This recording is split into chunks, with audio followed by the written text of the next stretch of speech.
આ ઘટસ્ફોટ એક ભારતીય વિદ્યાર્થીએ કર્યો છે જે રશિયામાં અભ્યાસ કરવા માટે ગયો હતો, પરંતુ તેને જબરદસ્તી રશિયન સેનામાં સામેલ કરવામાં આવ્યો છે. નમસ્કાર, આપની સાથે હું આકાંક્ષા. તમે જોઈ રહ્યા છો ઓવર રાજકોટ. રશિયા યુક્રેનના યુદ્ધને લઈને અત્યારે ફરી એકવાર ચર્ચા એટલા માટે કરવી પડે છે કારણ કે એક વિડીયો સામે આવ્યો છે. એ વિડીયોમાં એ વ્યક્તિ જે વાત કરી રહ્યો છે એક ચર્ચાનો વિષય છે અને સવાલો પણ અત્યારે ઊભા થઈ રહ્યા છે. ગુજરાતના મોરબી જિલ્લાનો એ યુવક છે અને તેનો આ વિડીયો આ દિવસોમાં સોશિયલ મીડિયા પર ખૂબ વધારે વાયરલ થઈ રહ્યો છે. એ વિડીયોની આપણે વાત કરીએ તો એ વિડીયોમાં એ યુવક એ રીતની વાત કરી રહ્યો છે કે રશિયા યુક્રેનનું યુદ્ધ છે. એ વિડીયોમાં એ વ્યક્તિ લોકોને અપીલ કરી રહ્યો છે કે તેઓ કોઈ પણ સંજોગોમાં રશિયન સેનામાં સામેલ ના થાય. વ્યક્તિએ એવો આરોપ લગાવ્યો છે કે તેને કથિત રીતે ખોટા ડ્રગ્સ કેસમાં ફસાવવામાં આવ્યો છે. બ્લેકમેલ કરીને રશિયન સેનામાં સેવા આપવા માટે તેને મજબૂર કરવામાં આવ્યો છે. આ વ્યક્તિની ઓળખ સાહિલ મોહમ્મદ હુસૈન તરીકે અત્યારે થઈ છે.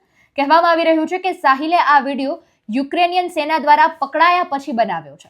આ ઘટસ્ફોટ એક ભારતીય વિદ્યાર્થીએ કર્યો છે જે રશિયામાં અભ્યાસ કરવા માટે ગયો હતો, પરંતુ તેને જબરદસ્તી રશિયન સેનામાં સામેલ કરવામાં આવ્યો છે. યુક્રેનના બોર્ડર પર મોકલી દેવામાં આવ્યો હતો યુદ્ધ કરવા માટે અને વિરોધ કરવા પર યુવકને ખોટા કેસની ધમકીઓ આપવામાં આવી રહી હતી. મજબૂરીથી યુવકને સેનામાં જોડાવવું પડ્યું હતું અને હવે તે યુક્રેન બોર્ડર પર છે, જ્યાંથી તેણે આ વિડીયો મોકલીને પોતાની આપવીતી સંભળાવી છે અને ભારતીયોના નામે એક અપીલભર્યો સંદેશ પણ મોકલ્યો છે. ગુજરાતમાં મોરબી જિલ્લાના રહેવાસી આજે સાહિલ મોહમ્મદ હુસૈન છે. યુક્રેનથી આ વિડીયો મેસેજ મોકલ્યો છે. એમાં એમણે એ રીતે વાત કરી છે કે અત્યારે યુક્રેન રશિયાનું જે યુદ્ધ ચાલી રહ્યું છે એ પોતે ત્યાં ભારતીય વિદ્યાર્થી તરીકે હાજર હતા, પણ તેમને ખોટા કેસોમાં ડ્રગ્સના કેસોમાં છે તે બ્લેકમેલ કરવામાં આવશે આ રીતની વાત કરવામાં આવી હતી અને ધમકી આપવામાં આવી હતી. અને એ ધમકી એટલા માટે આપવામાં આવી હતી કે મજબૂરન તેમને રશિયન સેનામાં જોડાવવું પડ્યું હતું. પછી તેમને યુક્રેન બોર્ડર પર મોકલી દેવામાં આવ્યા અને ત્યાંથી પછી તેમણે આ જે વિડીયો છે એ બનાવ્યો છે.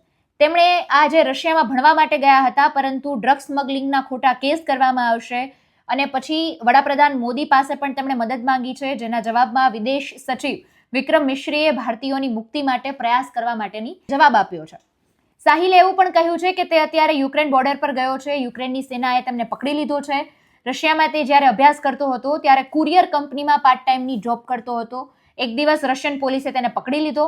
ડ્રગ્સના ખોટા કેસમાં તેમને ફસાવી દેવામાં આવ્યો અને જ્યારે બધા જ દસ્તાવેજો બતાવ્યા ત્યારે રશિયન સેનામાં ભરતી થવાની શરતે તેને મુક્ત કરવાની વાત કરી. મજબૂર થઈને તેને આ કરાર સ્વીકાર્યો હતો અને અત્યારે હવે યુક્રેન સેનાએ તેને પકડી લીધો છે. સાહિલે એવું પણ જણાવ્યું છે કે યુક્રેનની સેના સામે તેણે અત્યારે આત્મસમર્પણ કરી દીધું છે અને એ પછી પોતાની આપવીતી એને વિડીયોમાં જણાવી છે. એટલે અત્યારે આ રીતનો એણે મેસેજ આપ્યો છે. દરેક ભારતીયોને અપીલ કરી છે કે જે રશિયામાં છે રશિયન સેનામાં ન જોડાતા, અને સાથે જ અત્યારે ભારત સરકાર પાસે વડાપ્રધાન નરેન્દ્ર મોદી પાસે મદદની માંગણી પણ કરી છે. એ વિષય પર ખાસ આપણે વાત કરીએ તો સાંસદ કેસરીદેવસિંહ ઝાલાનું નિવેદન સામે આવ્યું છે. સરકારનું ધ્યાને લેવા માટે આ મુદ્દો ધ્યાને લે એ રીતની વાત તેમના દ્વારા કરવામાં આવી છે. યુવકને છોડાવવા માટે ગુજરાત સરકાર પણ પ્રયત્ન કરી રહી છે અને સાંસદોએ પણ સરકારમાં રજૂઆત કરી છે. જોકે હાલમાં યુક્રેનની જે સ્થિતિ છે તેને જોતા કેટલાક ટેકનિકલ મુદ્દાઓ પણ નડી રહ્યા છે. અમને આશા છે કે સરકાર આ અંગે યોગ્ય નિરાકરણ લાવશે. આ રીતની વાત તેમના દ્વારા કરવામાં આવી છે. સૌથી પહેલા તો સાંભળીએ કેસરીદેવસિંહ ઝાલાએ શું કહ્યું છે. સરકારમાં આ મુદ્દો મૂકેલો છે અને યોગ્ય રીતે, કેમ કે આ પ્રશ્ન એક્સટર્નલ અફેર્સનો છે એટલે એમાં ઘણા બધા પ્રશ્નો હોતા હોય છે, પણ આ મુદ્દો મોરબીના જે આવ્યો છે એ ગુજરાત સરકારે પણ ઉપર મૂક્યો છે અને અમે બધા સંસદો તરીકે પણ અમે મૂક્યો છે. એટલે એની કાર્યવાહી ચાલુ છે. પણ એમાં કેમ કે પરિસ્થિતિ આપણને બધાને યુક્રેનની અંદર શું છે આપણને ખ્યાલ છે, એટલે એ પરિસ્થિતિને ધ્યાનમાં રાખી અને એમાં સમય તો લાગશે, પણ એનો રસ્તો પૂરી રીતે નીકળશે એવી ખાતરી કેન્દ્ર સરકારે આપેલી છે. એટલે આ રીતની અત્યારે આ યુવકનો વિડીયો સામે આવ્યો છે. આવનારા સમયમાં ખબર પડશે કે યુવકને છોડાવવા માટેના પગલાઓ શું લેવામાં આવે છે. આ સિવાય પણ ઘણા બધા ભારતીય વિદ્યાર્થીઓ છે જે હજુ રશિયામાં છે અને આ યુદ્ધની પરિસ્થિતિ વચ્ચે ફસાયેલા છે.